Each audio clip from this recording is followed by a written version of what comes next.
ನಮಸ್ಕಾರ ವೀಕ್ಷಕರೇ. ಬಬಲಾದಿ ಚಿಕ್ಕಪ್ಪಜ್ಜನವರ ಕಾಲಜ್ಞಾನದ ಬಗ್ಗೆ ನಾನು ಎಷ್ಟು ವಿಷಯಗಳನ್ನ ತಿಳಿಸಿದ್ದೆ. ಇನ್ನ ಕೆಲವಷ್ಟು ವಿಷಯಗಳು ಹಾಗೆ ಉಳ್ಕೊಂಡಿರ್ತವೆ. ನಾವು ಓದಾಗ್ಲೇ ತಿಳ್ಕೊಳ್ಳೋದು. ಕೆಲವಷ್ಟು ಓದೋದು ಕಷ್ಟ ಆಗುತ್ತೆ. ನನಗೂ ಮೀನಿಂಗ್ಗಳು ಕೆಲವಷ್ಟು ಗೊತ್ತಿಲ್ಲ. ಫ್ರಾಂಕ್ ಆಗಿ ಹೇಳ್ಬೇಕು ಅಂದ್ರೆ, ನಿಮಗ್ ಗೊತ್ತಿದ್ರೆ ಕಮೆಂಟ್ಸ್ ಗಳಲ್ಲಿ ಹಾಕಿ. ನನಗ್ ಗೊತ್ತಿರೋದನ್ನ ತಿಳಿಸ್ಕೊಡ್ತೀನಿ, ನಿಮಗ್ ಗೊತ್ತಿರೋದು ನೀವು ನಮಗ್ ತಿಳಿಸ್ಕೊಡಿ. ಒಂದು 6 ಪದ ಪ್ಲಸ್ ಒಂದು 4-5 ಒಂದು 10 ಪದ ತನಕ ತಿಳಿಸ್ಕೊಟ್ಟಿದ್ದೆ ಅನ್ಕೊಂಡಿರ್ತೀನಿ. ಇನ್ನ ಉಳಿದಿದ್ದ ಪದಗಳ ಬಗ್ಗೆ ಇವತ್ತು ಸ್ವಲ್ಪ ತಿಳಿಸ್ಕೊಡ್ತಾ ಹೋಗೋಣ. ಇಲ್ಲಿ ಬರೀತಾರೆ 7ನೇ ಪದದಲ್ಲಿ, ಧರ್ಮಗುರಿಗೂ ದರಿಗೆ ಬಂದ ಮರ್ಮವು ತಿಳಿಯದು ದುರ್ಜನರಿಗೆ ದೂರ ಆಗಿಹನೋ. ಅಂದ್ರೆ ಧರ್ಮಗುರು ದರೆಗೆ ಬರ್ತಾನೆ, ಅದು ಅವನ ಮರ್ಮ ಯಾರಿಗೂ ಗೊತ್ತಿಲ್ಲ ಅನ್ನೋದ್ರ ಬಗ್ಗೆ ಬರೀತಾರೆ. ಧರ್ಮರಾಯನ ಮಗ ವರ್ಮಾವ ತಿಳಿಯಾನು ದರಿಯೊಳುತ ಸಾರಿ ಹೇಳಿದನು 10 ಅವತಾರದಿ ಹುಟ್ಟಿದ ಕರ್ತನು ಮತ್ತು 11ಕ್ಕ ಬಂದಿಹನು. ಇಲ್ಲೆಲ್ಲ 10 ಅವತಾರ ಎತ್ತಿದಾನೆ ಆಲ್ರೆಡಿ ಅಂತ ಮೆನ್ಷನ್ ಮಾಡ್ತಾ ಇದ್ದಾರೆ. ನಮಗ್ ಗೊತ್ತಿರೋ ಹಾಗೆ ವಿಷ್ಣು ಅವತಾರ 9 ಆಗಿದೆ, 10ನೇದು ಕಲ್ಕಿ ಅವತಾರ ಅಂತ ಗೊತ್ತು. ಬಟ್ ಆದ್ರೆ ಇಲ್ಲಿ ಬಸವಣ್ಣವರ ಕಾಲಜ್ಞಾನದಲ್ಲಿ ಎಲ್ಲಾ ಕಡೆ ಮೆನ್ಷನ್ ಮಾಡೋದು ಒಂದೇ ಪಾಯಿಂಟ್, 10 ಅವತಾರ ಅನ್ನೋದು ಆಗೋಗಿದೆ, 11ನೇ ಅವತಾರ ಬರುತ್ತೆ ಅಂತ ಹೇಳ್ತಾ ಇದ್ದಾರೆ. ಸ್ವಲ್ಪ ಇಲ್ಲಿ ನನಗೂ ಕೂಡ ಕನ್ಫ್ಯೂಷನ್. ಯಾಕೆ ಅಂದ್ರೆ ಬಸವಣ್ಣವರ ಎಲ್ಲಾ ಕಾಲಜ್ಞಾನದಲ್ಲೂ ಒಂದೇ ರೀತಿ ಬರ್ಕೊಂಡು ಹೋಗ್ತಾರೆ. 10 ಅವತಾರ ಮುಗಿದೋಗಿದೆ, 11ನೇ ಅವತಾರ ಕಲ್ಕಿ ಅವತಾರ ಅಂತ ಹೇಳ್ತಾರೆ. ಅದಕ್ಕೆ ಸ್ವಲ್ಪ ಅಂದ್ರೆ ಪುರಾಣಗಳು ಒಂದಕ್ಕೆ ಇನ್ನೊಂದಕ್ಕೆ ಮಿಸ್ ಮ್ಯಾಚ್ ಇರುತ್ತೆ. ಯಾವ್ದು ಸರಿ ಯಾವ್ದು ತಪ್ಪು ಅಂತಾನು ಹೇಳೋದಕ್ಕಾಗೋದಿಲ್ಲ. ಇವರ ಪ್ರಕಾರ 10 ಅವತಾರದಿ ಹುಟ್ಟಿದ ಕರ್ತನು ಮತ್ತು 11ಕ್ಕ ಬಂದಿಹನು. 10 ಮುಗ್ದೋಗಿದೆ, ಇನ್ನು 11ಕ್ಕೆ ಬರ್ತಾ ಇದ್ದಾನೆ. ಸತ್ಯದಿ ಮೆರಿವಂತ ಸಿದ್ಧ ಸಾಧಕರೆಲ್ಲ ಒತ್ತಿ ರಕ್ತತ ಇರುವನು. ಸತ್ಯದಿಂದ ಮೆರೆಯುವಂತ ಸಿದ್ಧ ಸಾಧಕರದ ಬಗ್ಗೆ ಬರೀತಾರೆ. ಅವ್ರ ರಕ್ತತ ಈರುವನು ಅಂತ ಬರೀತಾರೆ. ಇದರ ಅರ್ಥ ನಿಜವಾಗ್ಲೂ ಅಷ್ಟು ನನಗೂ ಗೊತ್ತಿಲ್ಲ. ಮುತ್ತಿಗೆ ಮಾಡಿದ ಸುತ್ತು ಲೋಕಕ್ಕೆಲ್ಲ ಕತ್ತಲದೊಳು ಶಿಕ್ಕಿತ 7 ಇನ್ನು. ಅಂದ್ರೆ ಪೂರ್ತಿ 3 ಲೋಕಕ್ಕೂ ಕತ್ತಲು ಕವಿಯೋದ್ರ ಬಗ್ಗೆ ಮೆನ್ಷನ್ ಮಾಡ್ತಾರೆ. ಪುರಾಣ ಓದುವರನ ಪರೀಕ್ಷವ ಮಾಡುವ 6 ಅಕ್ಷರ ಭೇದ ಕೇಳುವನು. ಪುರಾಣ ಓದೋರ್ನೆಲ್ಲ ಪರೀಕ್ಷೆ ಮಾಡ್ತಾನೆ. ಅಂದ್ರೆ ಈ ಅಕ್ಷರಕ್ಕೂ ಭೇದಗಳನ್ನ ತಿಳಿಸಿ, ಯಾವ್ದು ಸರಿ ಅಂತ ತಿಳಿಸಿ ಅಂತ ಕೇಳೋ ಪ್ರಶ್ನೆಗಳನ್ನ ಮಾಡ್ತಾನೆ ಅಂತ ತಿಳಿಸ್ತಾ ಇದ್ದಾರೆ. ಪರಿಪರಿಯಲ್ಲೇ ಪರರ ಗೋರಿಸಿ ತರುವಂತ ಗುರು ಆದವರ ಲೆಕ್ಕ ಕೇಳುವನು. ಕೆಲವಷ್ಟು ನಾವೇ ಗುರುಗಳು ಹಾಗೆ ಹೀಗೆ ಹೇಳ್ಕೊಂಡಿರ್ತಾರಲ್ಲ, ಅಂತವ್ರನ್ನೆಲ್ಲ ಯಾವ್ದು ಸರಿ ಯಾವ್ದು ತಪ್ಪು ಲೆಕ್ಕ ಹೇಳಿ ಅನ್ನೋ ಲೆಕ್ಕಕ್ಕೆ ಕೇಳಕ್ ಶುರು ಮಾಡ್ತಾನೆ. ಗಾಳಿ ಬೆಂಕಿಯ ನೀರ ಗುರುತಾವು ಎಳೆಯಂದ ಮರಿಮಾಜದ ಬಂದು ಏಳುವನು. ಬಸಿತ ರುದ್ರಾಕ್ಷಿಯ ಹಸನಾಗಿ ಧರಿಸುವನು. ಎಸೆವ ಮಹಿಮರ ಲೆಕ್ಕ ಕೇಳುವನು. ರುದ್ರಾಕ್ಷಿ ಧರಿಸ್ಕೊಂಡು ನಾನೇ ಹೆಚ್ಚು ಅಂತ ಇರ್ತಾರಲ್ಲ, ಅಂತವ್ರನ್ನ ಕುತ್ಕೊಂಡು ಲೆಕ್ಕ ಕೇಳ್ತಾನೆ ಅಂತ ಹೇಳ್ತಾರೆ. ಯಾರು? ಬಸವಣ್ಣನ ಅವತಾರ ಇರ್ಬೋದು, ಇಲ್ಲ 11ನೇ ಅವತಾರ ಇವ್ರು ಹೇಳೋ ಪ್ರಕಾರ ಇರಬಹುದು. ಯಾರು? ಚಿಕ್ಕಪ್ಪಜ್ಜನ ಅವರು. ಇನ್ನ ಮುಂದೆ ಹೇಳ್ತಾರೆ, ಬಿಸಿಗಣ್ಣನ ನಂದನ ಕುಶಿಲಿದೊಳು ಚರಿಸುವ ವ್ಯಾಸಗಾರಗ ಲೆಕ್ಕ ತಂದಿಹನು. ಒಟ್ನಲ್ಲಿ ಯಾರನ್ನೂ ಬಿಡೋದಿಲ್ಲ, ಎಲ್ಲಾರನ್ನೂ ಲೆಕ್ಕ ಕೇಳ್ತಾನೆ. ಯಾವ್ ಸರಿ ಯಾವ್ ತಪ್ಪು ಹೇಳಿ ಅನ್ನೋ ಲೆಕ್ಕ ಕೇಳೋದಕ್ಕೆ ಶುರು ಮಾಡ್ತಾನೆ. ಇನ್ನ ಶೇಷಶೇನಾನೆಂದು ವಸುದಿಯಳು ಮೆರಿವಂತ ಏಸಿ ಮನುಜಗ ಬಾದಿ ತಂದಿಹನು. ಅಂದ್ರೆ ನಾನೇ ದೇವರ ಸ್ವರೂಪ, ದೇವರ ಪ್ರವಾದಿ, ದೇವರ ಪ್ರತಿನಿಧಿ ಅಂತ ಹೇಳ್ಕೊಂಡಿರ್ತಾರಲ್ಲ, ಅಂತವ್ರಿಗೆ ಬಾಧೆ ಅನ್ನೋದನ್ನ ತಂದಿಡ್ತಾನೆ ಅಂತ ಹೇಳ್ತಾರೆ. ಅಂತದ್ ಎಷ್ಟೋ ಜನಕ್ಕೆ ಆಡ್ತಾ ಇದೆ, ನಾನೇ ದೊಡ್ಡ ಸ್ವಾಮೀಜಿ, ನಾನೇ ದೊಡ್ಡ ಜ್ಞಾನಿ ಅಂತ ಇದ್ದವರೆಲ್ಲ ಎಷ್ಟೋ ಜನ ಜೈಲಲ್ಲಿ ಇವತ್ತು ಕೊಳಿತಾ ಇರೋದಕ್ಕೆ ಒಂದು ಎಕ್ಸಾಂಪಲ್ ಹೇಳ್ತಾರೆ. ಬಲ್ಲಿನ ಅಂದವರಿಗೆ ಬಲಿಯವ ತಿಳಿಗೊಡದೆ ಮಲಯಾಳ ವಿದ್ಯೆ ತಂದಿಯನು. ಕಲ್ಲ ದೇವರನ್ನೆಲ್ಲ ಕಲಿಯನ್ನ ಕೊಲ್ಲಿಸಿ ಸಲ್ಲಲಾಲಿಸಿ ಲೆಕ್ಕ ಕೇಳುವನು. ಕಲ್ಲ ದೇವ್ರ ಬಗ್ಗೆ ಮಾತಾಡ್ತಾ ಇದ್ದಾರೆ. ನಾವು ನಿಜವಾದ ದೇವ್ರನ್ನ ಹುಡ್ಕೊಳ್ಬಿಟ್ಟು ಯಾವ್ದಾದ್ರು ಏನೇನೋ ಮಾಡ್ತೀವಲ್ಲ, ಅದ್ರ ಬಗ್ಗೆ ಎಲ್ಲ ಮೆನ್ಷನ್ ಮಾಡ್ತಾ ಹೋಗ್ತಾರೆ. ಬಲ್ಲಿದ ದೂರಿ ತಾನು ನಿಲ್ಲದೆ ಬರುತ್ತಾನ ಕುಲ್ಲವಾದಿಯ ಹಲ್ಲ ಮುರಿಸುವನು. ಕೂನಬಲ್ಲನು ನನ್ನ ಜ್ಞಾನದ ಅಂಚಿಕಿ ಜನಕಟ್ಟಿಯಲ್ಲೇ ಆಗಿ ಇರುತಿಹನು. ಜ್ಞಾನಿ ಬಲ್ಲನು ಕಾಲಜ್ಞಾನದ ಹನುಹನು ಮೇಲ ಜ್ಞಾನದೀತ ನೋಡುಹನು. ಕಾಲಜ್ಞಾನದ ಬಗ್ಗೆ ಅರಿವಿರೋನು, ಈ ವಿಷಯಗಳನ್ನೆಲ್ಲ ತಿಳ್ಕೊಂಡಿರೋನು ಏನೇನು ಕೆಲಸ ಮಾಡ್ತಾನೆ ಅಂತ ಹೇಳಿದ್ರು ನೋಡಿ. ಒಬ್ಬೊಬ್ರು ಬಿಡೋದಿಲ್ಲ, ಎಲ್ಲಾರನು ಪ್ರಶ್ನೆ ಮಾಡ್ತಾ ಹೋಗ್ತಾನೆ. ಒಬ್ಬೊಬ್ರು ಲೆಕ್ಕ ಕೇಳ್ತಾನೆ, ಯಾವ್ದು ಸರಿ ಯಾವ್ದು ತಪ್ಪು ಅಂತ. ನಾನು ಜ್ಞಾನಿ ಅಂದವ್ರಿಗೆ ಇದು ಉತ್ತರ ಕೊಡಪ್ಪ ಅಂತಾರೆ. ಮೇಧಾವಿ ಅಂತ ಹೇಳಿದವರಿಗೆ ಮಣ್ಣು ಮುಗಿಸೋ ಕೆಲಸ ಮಾಡ್ತಾನೆ. ಪೂನಾದ ಸಾರವಾಡದೀಶ್ವರ ಮನಜ್ಞಾನದಿ ತಾ ನುಡಿಸುವನು. ಇದು ಮನದ ಜ್ಞಾನದಿಂದ ಅವನೇ ನುಡಿಸ್ತಾ ಇರೋದು. ಎಲ್ಲ ಈಶ್ವರ ಮಾಡ್ತಾ ಇರುವಂತ ಕೆಲಸ ಇಲ್ಲಿ ಯಾವ್ದು ಕೂಡ ನಾನು ಹೇಳ್ತಾ ಇಲ್ಲ. ಈಶ್ವರ ನನ್ನ ಬಾಯಿಯಿಂದ, ನನ್ನ ಮನಸ್ಸಿನಿಂದ ನುಡಿಸ್ತಾ ಇದ್ದಾನೆ ಅಂತ ಬಬಲಾದಿ ಚಿಕ್ಕಪ್ಪಜ್ಜನವರು ಅವರ ಈ ಮುಂಡಿಗೆ ಪದಗಳಲ್ಲಿ ತಿಳಿಸ್ತಾ ಇದ್ದಾರೆ.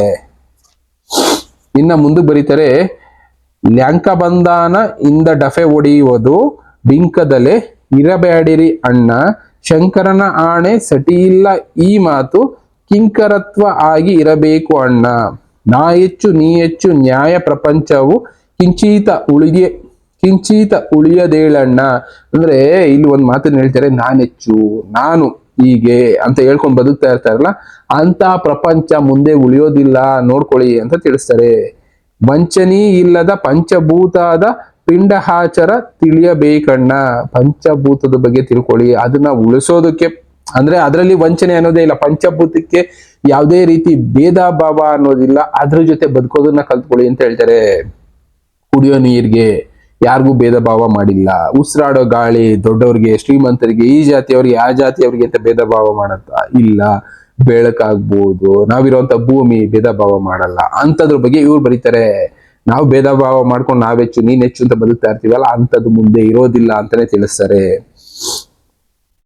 ನಿಂಚಿತನಾಗಿ ಪಂಚಮ ಕೋಣಿಯಳು ಪಡವಳ ಮಿಂಚಿನ ಮಿಗಿಲ ಕಾಣಣ್ಣ, ಹಡದ ತಾಯಿ ತಂದಿ ಪಟ್ಟೆಯದಿ ಪ್ರಭು ತಾನು ಬಂದ ನೋಡಣ್ಣ.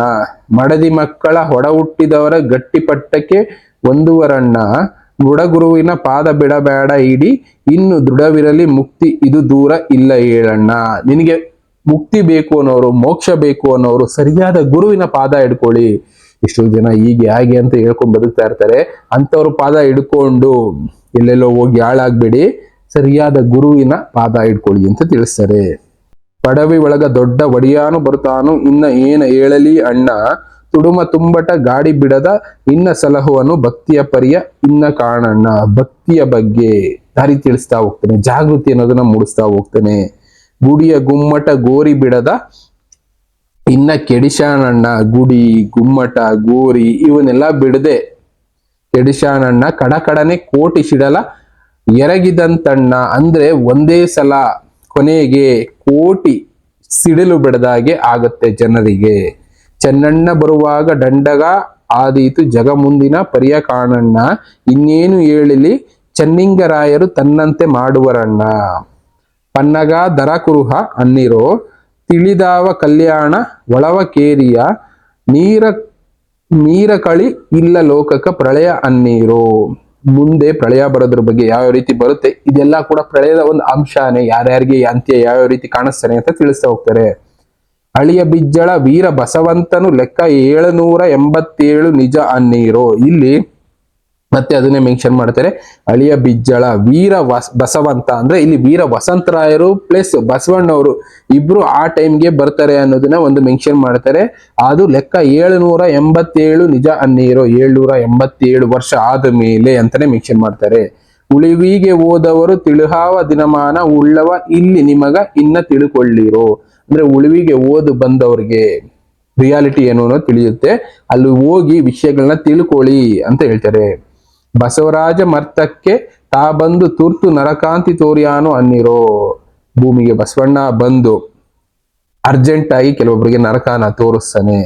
ಶರ್ತ ಬೀಳಲಿ ಮುಂದ ವ್ಯರ್ಥ ಆಗು ಜನ್ಮಕ್ಕೂ ಮರ್ತ್ಯ ಕಲಿಗೆ ಕೌಲ ಕಡಿ ಅನ್ನೀರು. ಕಲಿಗೆ ಕಡೆಗಾಲ. ತ್ರಿಭುವನಕ ಪತಿ ತಿರುಗಿ ಬರುವನೆಂದು ಕರ್ತೃ ರಾಣಿಯು ಕೊಟ್ಟ ಕರೆ ಅನ್ನೀರು. ತೀರ್ಥ ಪ್ರಸಾದ ಪಾದೋದಕ ಕ್ರಿಯಸ್ಥರನ ನಿತ್ಯ ನೋಡಲಿ ಬಂದ ಪ್ರಭು ಅನ್ನೀರು. ಪ್ರಭು ಬಂದಾಗ ಏನೇನ್ ಮಾಡ್ಬೇಕು ಅನ್ನೋದ್ರ ಬಗ್ಗೆನೂ ತಿಳಿಸ್ಕೊಂಡು ಹೋಗಿದ್ದಾರೆ. ಭಾಷಿ ಪಾಲಿಪ ಸೀತ ಗಿರಿವಾಸ ನೆನೆಸುವ ಲೇಸಾಗಿ ಹೊಂದಿ ಮುಕ್ತಿ ಬೇಡಿರೋ. ಸೀತ ಗಿರಿವಾಸಿನಲ್ಲಿ ನಾವು ಮುಕ್ತಿನ ಬೇಡ್ಕೋಬೇಕು. ಅಂದ್ರೆ ಇದೆಲ್ಲ ಕೂಡ ಶಿವ ನುಡಿಸ್ತಾ ಇರುವಂತ ವಿಷಯಗಳು, ನಾನು ಯಾವ್ದು ಬರ್ದಿಲ್ಲ ಅಂತಾನೆ ಅವ್ರು ಹೇಳ್ತಾರೆ. ಘಾಸಿಯಾಗಲಿ ಬೇಡಿ ಏಸಿ ನರ್ಕಕ್ಕೆ ಬಿದ್ದು ದಾಸಾಗಿ ಈಶ್ವರನ ಸ್ತುತಿ ಮಾಡಿರೋ. ವಿಷಯದ ಆಶಯ ಬಿಟ್ಟು ಕುಶಲ ಜ್ಞಾನವ ತೊಟ್ಟು ಹಸನಾಗಿ ಬೀಜಗಳಾಗಿರೋ.